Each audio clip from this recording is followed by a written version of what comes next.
to Tarik Oguzlu, who's a professor of international relations at Istanbul Aydin University. Professor, thank you so much indeed for your time.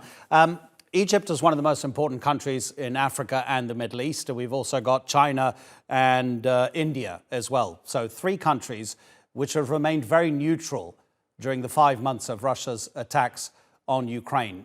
Can you just explain the thinking, the non-Western thinking of those countries that are neutral in terms of, I can't think of any other current examples of one nation trying to forcefully, militarily overtake another country?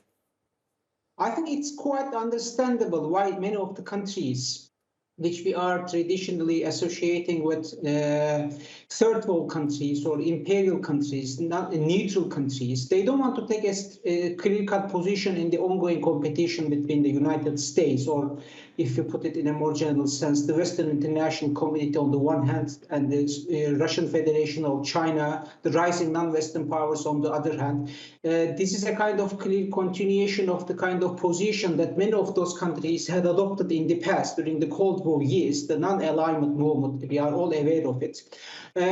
Because those countries do not want to choose one side at the expense of other, because they are very much happy to live within a kind of multilateral international order, which is based on rules, multilateralism, international law, and international organizations. So whenever the Americans have decided to push the Russians to the further corner, whenever the Americans actually define China as one of their existential enemies, these countries feel quite sandwiched between these 2 emerging power blocks. So they are not very much happy with this Cold War kind of thinking, because it is very much against their national interests. They want to pursue a kind of multi-directional and multidimensional foreign policy orientation, getting along quite well with the main competitors of this emerging global cooperation.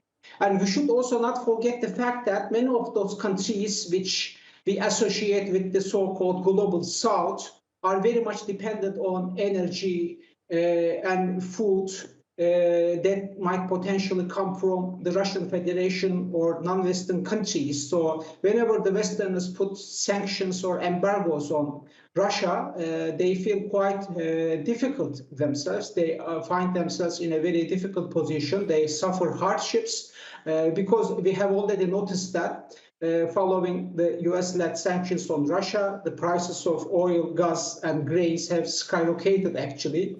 So it is most of the time those countries in the global south that had suffered from this particular situation.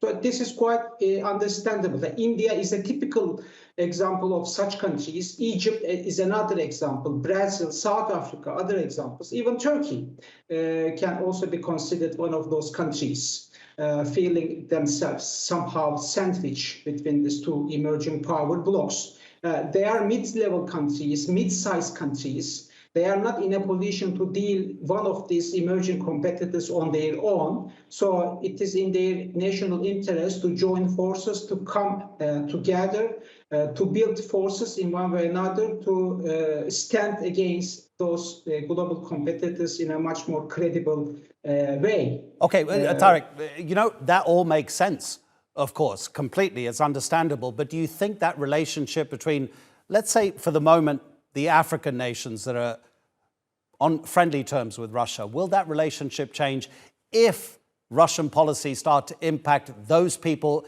in those African countries? In other words, if that grain, if that wheat, if those agricultural products don't get to African countries, will the relationship change? The African Development Bank says that African countries get 40% of their agricultural products, their grains and their wheats, from Ukraine and Russia. I think that's the expectation of the United States and other European countries, which very much sided with the US against Russia. But we also know that Russians have taken important measures to make sure that many of those countries that you have already underlined do not feel themselves against Russia, do not choose the side of the Western actors. So far, since the war began in late February, many of those countries have decided to sit on the fence. So it has been quite obvious to us, and that's why Foreign Minister of Russian Federation Sergei Lavrov has been visiting many of those countries nowadays. He has been in Egypt, for example, today we know it, and he will visit other countries as well. So I think it is also in the interest of Russia to take some precautions, to take some measures to make sure that those countries that had been sitting on the fence remain non-aligned. Yeah. So the Russians should do something to make sure that this continues. Otherwise, as you have pointed out, if the energy prices or food prices go high, it is not certain that those countries would remain adopting a kind of non-aligned position. So it's going to be much more difficult for Russia to secure their non-alignment in this emerging geopolitical competition. Professor Tarik Oguzlu, thank you so much indeed for your time. My pleasure.